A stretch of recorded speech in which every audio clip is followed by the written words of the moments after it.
I'm ready to Oh. wherever you are. Oh my god! I'll be right Oh my god, someone just got eaten by a shark! Oh!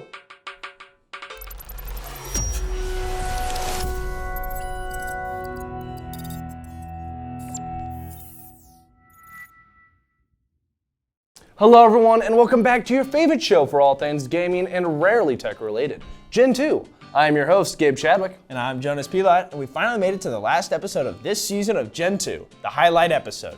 It's been a great season with lots to look back on, so first, let's see some of the best bloopers from this semester. Hey, welcome to my shop. What do you want to buy? I got all the guys to laugh on that one. The only one who didn't laugh was Lauren.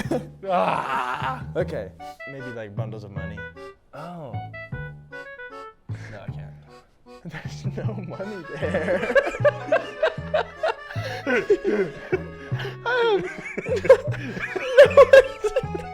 Unlimited power. Give it a nice mean mug. I don't know if that was very mean. That, I'm not a mean guy, you know. Okay, she said to say, watch another story from the Fox. Watch another story from the Foxhole. That's good. That's good. That's why you're the producer. W, Lauren, take. W. Can't spell Lauren without a W. Lauren. Well. If we're 1 second over, she's literally gonna go psycho on us. Let's brainstorm. So, I think I've got no idea. Yeah, I got no idea too. Nothing, man. Hello? Lauren? Anything? Can Garrett just possess me? Trying to teach this man. We need to move on. Oh, that's why you're doing it. Look at this. We have 5 people teaching this man to snap. POV, Corby's looking at the camera. This is the tie I wear when I'm too tired. Get it? Get it? Because it has a bike on it, and bikes are too tired. Man, those were pretty good. I kind of forgot some of those. I know, they were pretty fun. I mean, like, we're pretty goofball, dude. What kind of, We're a little bit of, You don't have to ad-lib that much. Man, those are some pretty funny bloopers, Jonas. What do you think about them? Okay, good talk. Let's get to this week's highlight packs.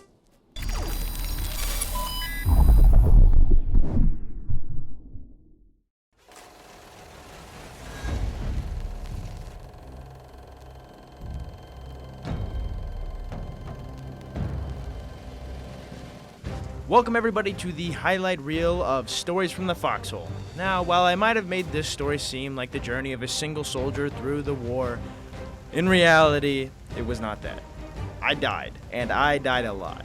Like, here's just a couple of them already.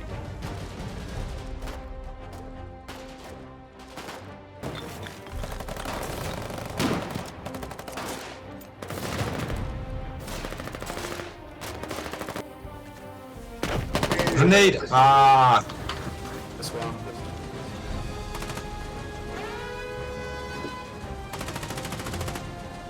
And there's a lot more that I didn't catch on camera or that I don't have footage of anymore, but I died a lot. And I also served on a lot of different fronts.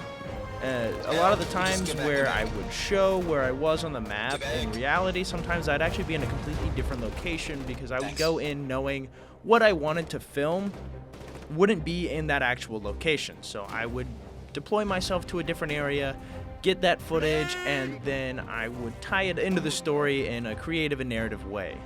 Also, the wars in Foxhole take about 2 to 3 weeks to complete, and obviously this has been filmed over several months. So I don't actually have a single war story. It's actually a story of about 3 different wars. This is why in the first couple episodes you saw big battle tanks and flamethrowers and some high-tech weaponry, and then it kind of dropped off back down to armored cars and rifles, and that's because a new war had started and we hadn't researched that technology yet. But I had to do my best to tie that narratively into my soldier story, and I feel like that was one of the biggest challenges, is making a combined narrative story out of a game that is constantly changing and evolving over the couple of weeks. The relic technology I talked about back in episode 5 or 6 wasn't actually relic technology. It was just new technology coming out because of the war progressing, and I just wanted a cool narrative way to tie it in. The rocket artillery that you saw in one of those episodes being launched was not new.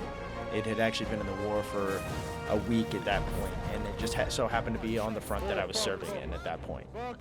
A lot of the times I would end up at multiple fronts all over the place, but I really loved the idea of combining the narrative down into one soldier's story, and those maps I made were, I'm going to be entirely honest, completely falsified. The front lines and the maps are something that I made up to just help create that narrative story of the soldier going through a war. In reality, the fronts were constantly changing all the time, and especially throughout 3 different wars. Obviously, someone had to have won the first 2, and so I just wouldn't show that information. I would just make the maps in a style that supported the narrative I had for this soldier story. But this has been the final episode of Stories from a Foxhole, and make sure to come back next semester for a new season of Gen 2.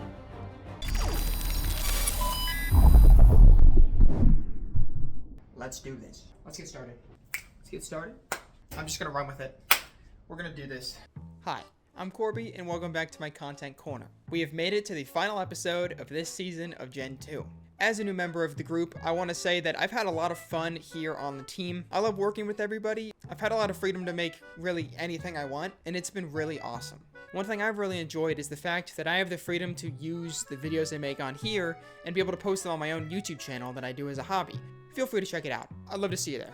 Anyways, in honor of the end of this season, I'd like to make a little blooper reel that represents all of the goofy things I've done while I'm recording up here in my dorm room. Thank you to Gen 2 for being so awesome, and thank you to Lauren for being a good producer. We're gonna miss you next season, and that's it. Hope you guys enjoy the video. Ooh. Now listen to this. This looks so stupid. I'm like leaning in. Now listen to this.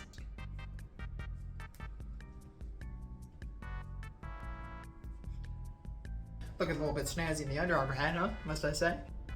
I can do that. Alright, whatever. Shut up.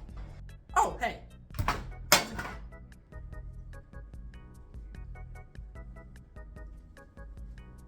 You are gone. You can see me in the reflection, can't you? Broncos country, let's ride. It's time to suit up. Huh. I don't know. You got fur everywhere. My roommate's gonna come back and be like, hey, why's all this fur on the floor? I'll be like, I don't know where that came from.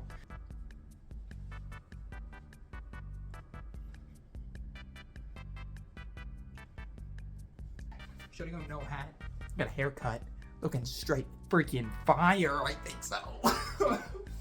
Oh, but the black on black. Be looking clean like that. I love the hat fit. Hey, dice roll. Yo. This looks so dumb. We like Fortnite. We like Fortnite. We like Fortnite. Don't make fun of me. I'm making art. We like Fortnite. We like Fortnite. We like Fortnite. We like.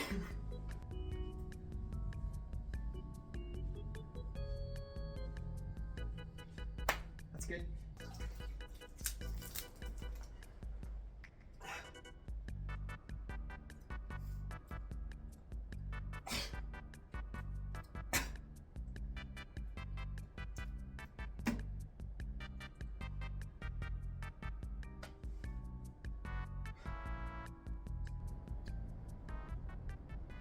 Why did I do that?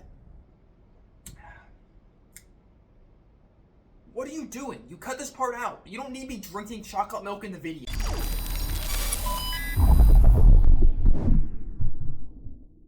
Running since 1971, broadcast 24 hours a day, 7 days a week, 365 days a year.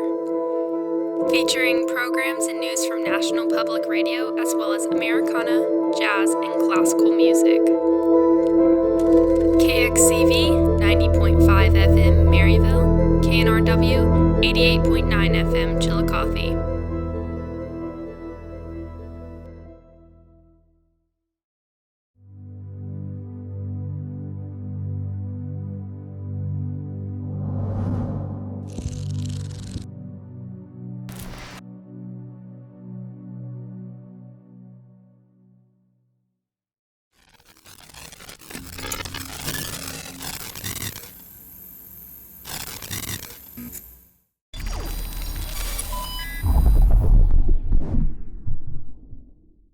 Welcome back to Audio Odyssey, a show where we went over some of the best video game soundtracks and what makes them so great.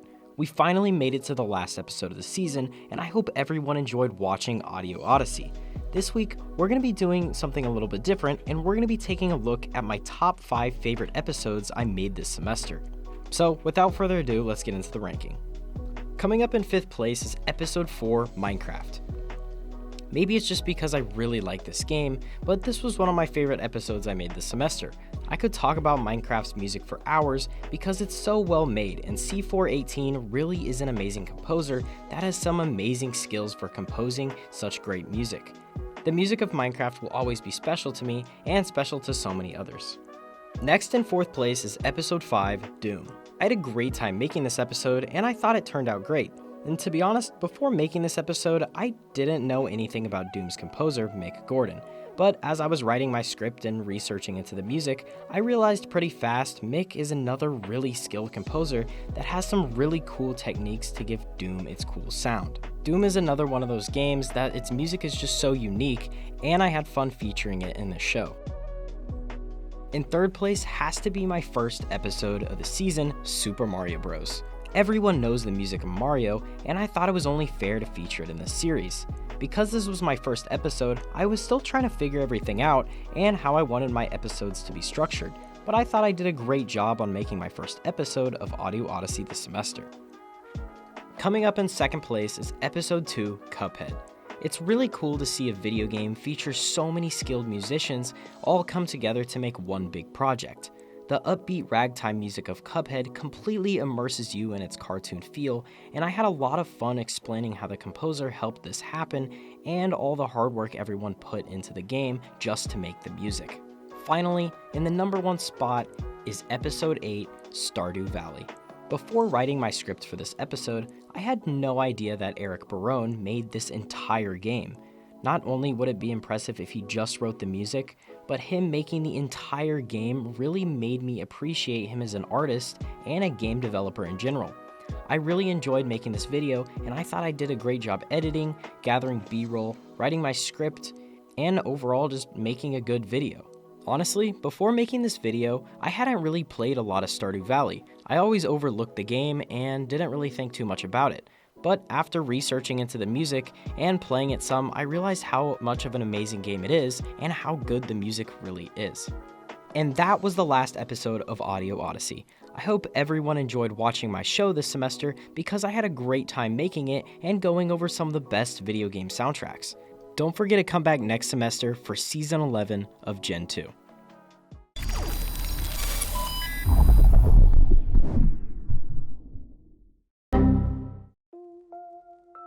Hello and welcome to the last episode of Mental State, the show where we dive into the psychological side of classic video game characters. This week, I have a confession to make. I am not a doctor. I have never been a doctor, nor will I ever be. I do, however, have a topic for this week. I would like to cover some fun moments with you all, and share my gratitude for making this semester the best it could be. So, without further ado, let us dive in.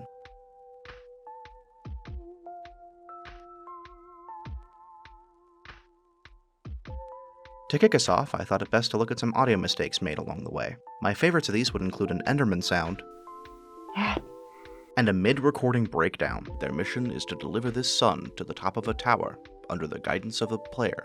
Gun. Next, I'd like to highlight some of my favorite moments from Mental State over this semester, starting all the way back at Episode 2. It's fortified with what the world wants. What the world deserves. The Milkman was one of my favorite characters to cover, due to the creative world that his mind inhabited. His mind being a 1950s-esque suburb during the Cold War era really helped sell the corkboard stringing, mentally fractured persona the Milkman had. Who is the Milkman? Where is the Milkman? What is the mission of the Milkman? I would highly recommend the Psychonaut series to anyone wanting a fun romp through psychological principles. Another episode I had fun creating would be the episode on grief. Thanks, Hank. It's Henry. What, you don't like Hank? Firewatch was a truly beautiful game that paced its story masterfully. Following Henry's story and seeing the great landscapes at the state park helped sell the narrative this game presented. Watching Henry deal with his grief while working for the park was a great idea for a game, and I hope more creators follow in that creative direction. The final game that I would like to discuss would be To the Moon. This game, genuinely, made me cry. Playing through and watching the main story unfold resonated with me, making me invested every step of the way. The idea to make a world in which memories can be edited to fulfill a last wish is one that I have mixed feelings on, but the presentation of this game has helped quell a few worries I had about the premise. I'm excited to see what the 2 sequels will hold for psychological principles.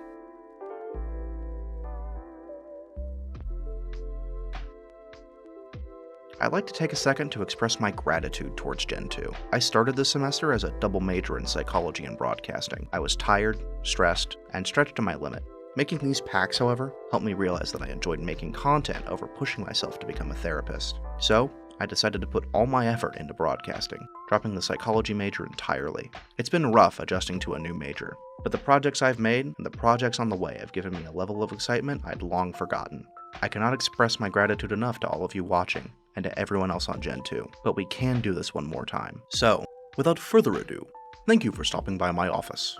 I have been Al Snotterly. Be sure to like, comment, and subscribe, and I will see you out there on more projects.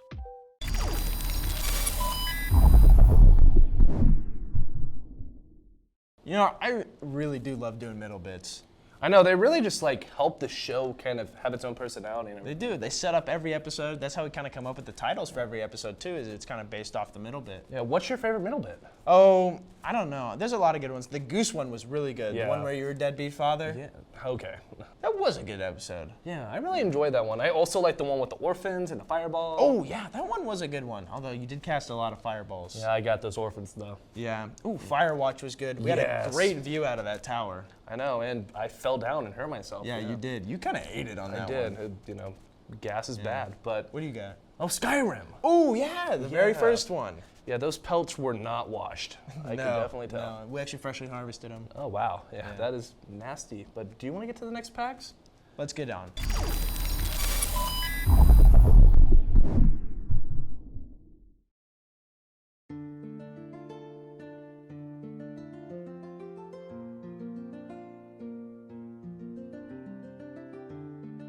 Welcome back to Dark and Dumber. I'm your host Evan, and I hope you had an amazing Thanksgiving.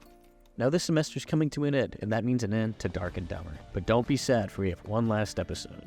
So let's look back at some great times, talk about how the game is currently, and where it's wanting to go forward in the future. And finally, what Dark and Dumber has done to me personally. But enough with all the formalities. It's time to dive back into the dungeon one more time. Traveling through the dungeon is pretty boring most of the time, but when I'm least expecting it, the dungeon will throw something crazy at me. Now most of the times, these surprises lead to me getting killed, but if I'm able to survive these encounters, that is when this game truly feels the best, giving me a rush, almost always shaking a little after a close fight. That is what truly brings me back to this game. The best part is those moments can happen at any time. Team fights are always the most thrilling. It really is all or nothing. Fighting a team can use up most of your resources, and even if you win, they could end up not having anything on them. Or running into lone souls in the dungeon, those at the mercy of who find them in the depths.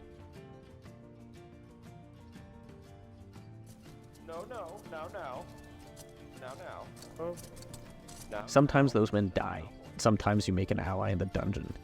I would like to go ahead. I'll take the sequel. Take it. Take it, yes, please.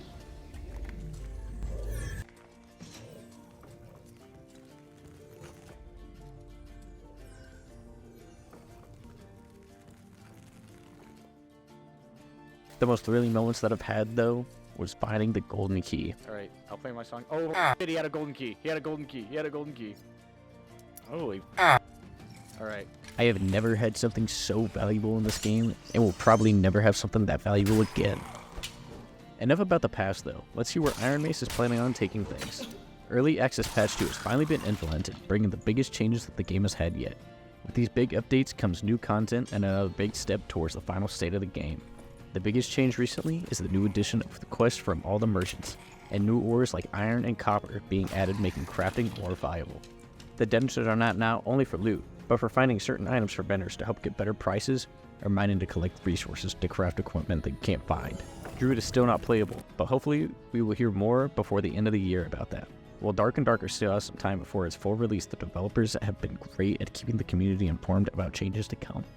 Still dropping hotfixes and patches on a weekly basis, or faster showing their love for this game and its community. Filming Dark and Dumber this semester has truly been a blast.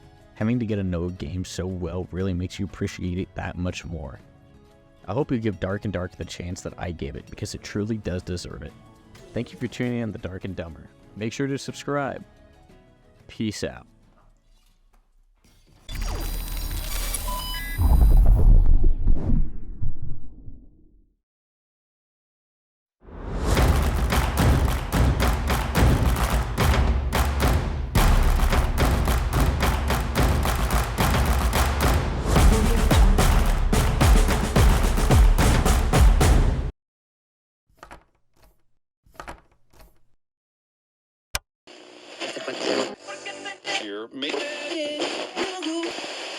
And coming up next here, I'll have my interview with our new guest here on Who's Next on the X right after this quick break.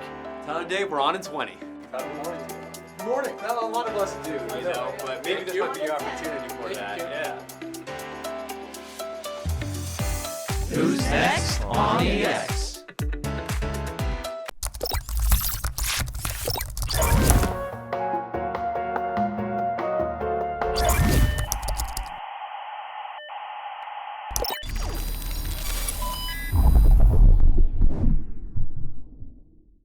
Welcome back to the final episode of Mustard's Madness, where we are facing a strong Atlanta Hawks team here in the NBA Finals. Trae Young and DeJounte Murray are a force to be reckoned with, but something I'm worried about is our team getting out-rebounded by Big O and Clint Capella. This is also the first time where we are the lower seed in the playoffs, meaning 4 games on their home court and 3 on ours. It's essential that we steal a game or 2 on their court to make it easier on us coming down the stretch. Game 1 goes our way in a close one, 75-71, which is just a look into the future of what this entire series is going to look like. Game 2 is also an intense game on the road with some big highlights. I was able to win New Balance Player of the Game.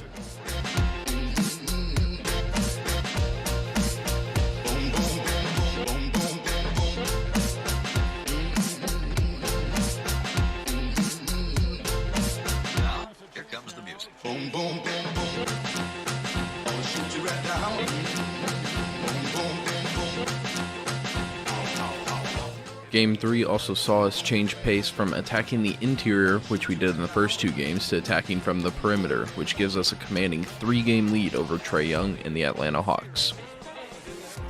Game 4 was a hard-fought battle where we tried to close out the series and get the sweep in the finals, but ultimately we fell short and dropped Game 4, 95-93.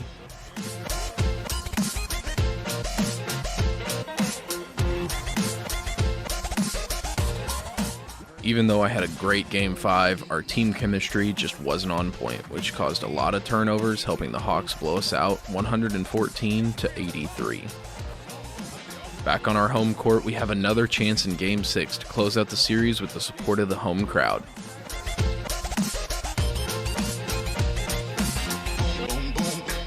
Things were looking good as we held a lead going late into the fourth quarter, but a last-second comeback saw the Hawks steal the game and force Game 7. We have already faced one Game 7, but here goes another one. This time it's in the finals on the biggest stage. We got off to a hot start, which helped deflate the crowd, and by halftime we had an 11-point lead, 41-30. The game got so out of hand that I was able to rest most of the fourth quarter, and we still picked up the win and were able to bring home the Larry O'Brien Trophy. I was also able to take home the Finals MVP, averaging 26 points, 3 assists, and just under 2 rebounds per game. We achieved our goal and will go out on top. Unfortunately, that does mean that this is the last episode for this season of Gen 2. Make sure you tune in next season to see what we have in store.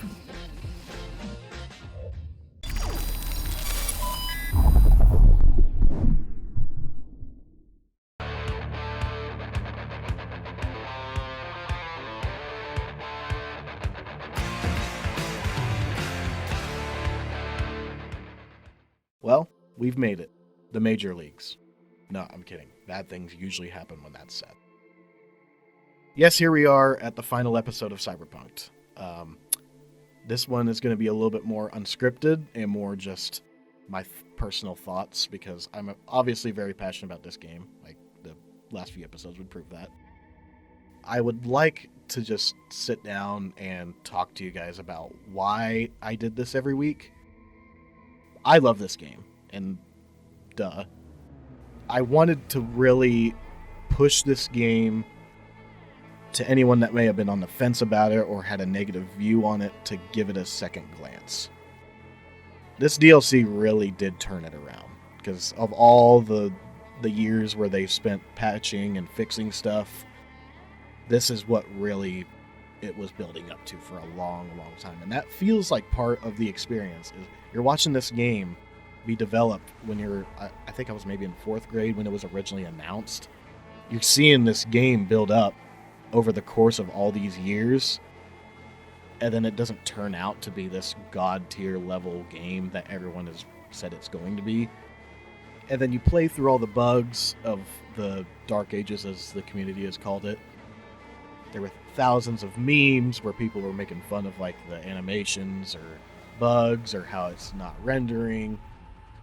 And now it's the complete opposite. You see people saying, this is the standard. Cyberpunk 2077 did this. How does Cyberpunk 2077 do that? Oh my gosh, all the NPCs, like, even though they're just faces in the crowd, they have their own personalities.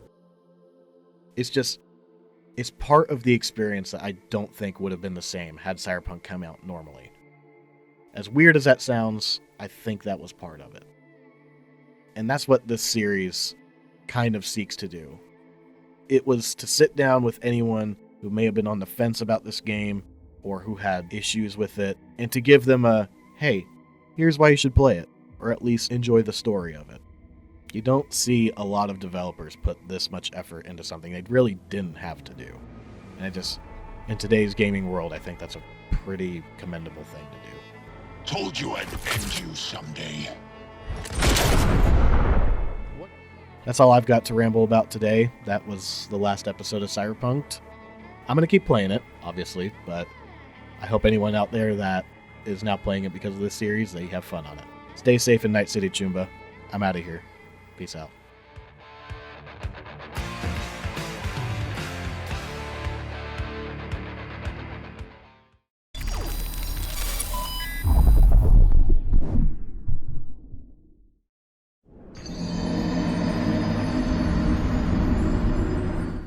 Hello, and welcome back to I'm Not a Loser, where I show you how to be as good at video games as I am. When it comes to games of any kind, I'm just a natural. But today, we're looking at the best video gamer in the history of gaming. Me. When it comes to gaming, I'm what you could call the greatest gamer of all time.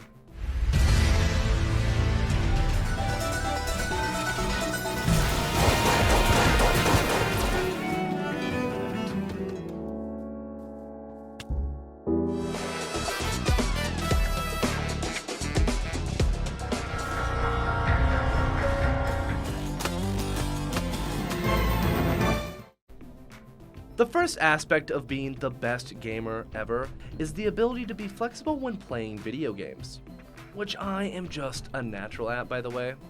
As I've shown with my packs, I'm quite the master. I mean, have you ever seen me lose ever? When playing video games, you need to have a certain level of understanding that one approach may not always work. And while I obviously know that, it's important to always adapt. When playing games, I see many people give up playing when challenged by them, and to that I say, fair. Games are meant to be a fun pastime and a fun experience. And if it causes you stress or frustration, there's no shame in disliking a game. I mean, no game is frustrating in my opinion, because I'm too good to even notice if a game is hard or not. But I will say that not every game is a grueling experience. Some are hard and will beat you into a pulp, but others are more visually appealing, and some are just huge spectacles. Not every game is for everyone, but everyone has a game that they can jive with. Keep looking for your game. Trust me, you'll find it. Finally, the most important parts of gaming is realizing that games are an experience. When playing games, you're not only playing a piece of art that took years to make, but you are becoming an active player in the game's story. When playing games, your experience will be entirely based on your interactions with characters and storylines, and how you feel about them. So don't forget that when playing. I love video games, and sharing my love in a goofy and fun way is just a cherry on top. And even though I'm the best, most talented gamer of all time, it was fun to see me fail. Thank you for watching I'm Not a Loser this semester, and Gentoo as a whole. It was a blast to make my pack happen and to be a part of making Gentoo. Make sure to tune in next semester for more Gentoo, where we'll see this show grow to new heights.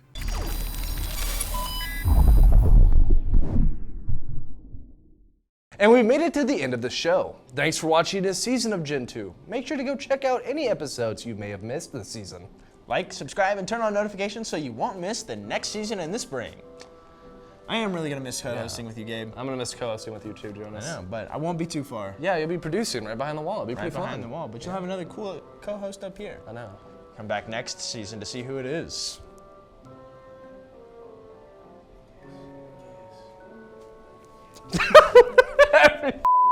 So we're starting back from the beginning. Let's kiss on screen to the season finale.